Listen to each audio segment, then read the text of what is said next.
Hi mga seswang! For today, magluluto tayo ng cheesy pesto. So, gagamit tayo ng spinach na spaghetti or noodles. Yan, bonggang-bongga yan. Tapos syempre, meron tayong extra virgin olive oil. And meron tayong cheesy pesto. Yan yung cheesy pesto na super sarap. Oo, try nyo yan. Masarap yan. Tapos, mag-grind tayo ng nuts at saka garlic dyan sa grinder or food processor namin. Ayan, nag-grind na. Yan, i-grind lang natin siya kasi mas masarap kapag nag-grind siya together with the garlic. Ayan. Tapos ayan, papakuluin na natin yung ating spinach na spaghetti or yung noodles natin. Ayan, bonggang-bongga yan. Super healthy niya yung spinach na yan.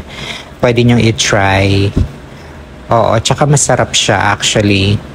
Yung spinach na fettuccine. Try nyo. Magugustuhan nyo yan.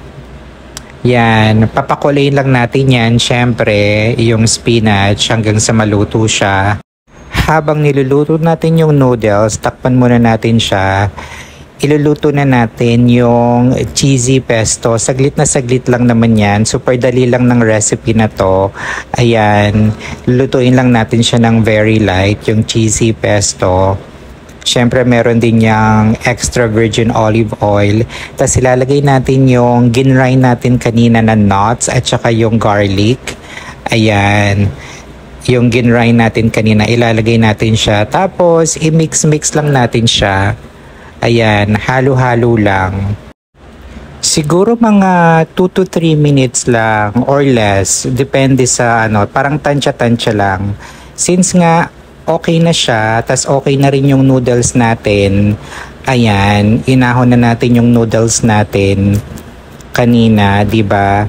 Tapos ayan na siya, i-spread nyo lang yung parang ginisa nating cheesy pesto at saka garlic. Tapos naglagay rin ako ng parang chicken kasi yan naman talaga yung partner niyan para masarap, 'di ba? Ayan na siya yung ating cheesy pesto with fried chicken. Kain tayo!